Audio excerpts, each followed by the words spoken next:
ninais ay mga taong walang hanggan.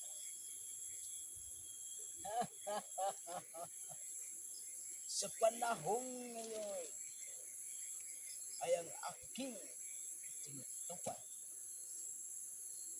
Hindi ko dapat alalahanin ang aking nasilayan. Noong ako'y nag-isa, naaalala ko ang mga panahon sa mga bagay na hindi kong dapat gawin.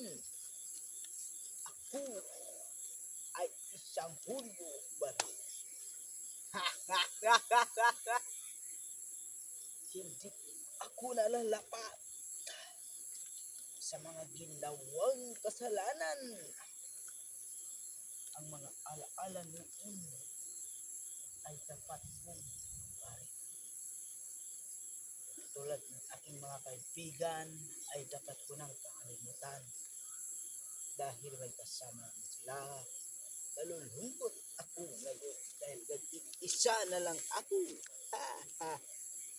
Ay may pupuntahan pala ko doon.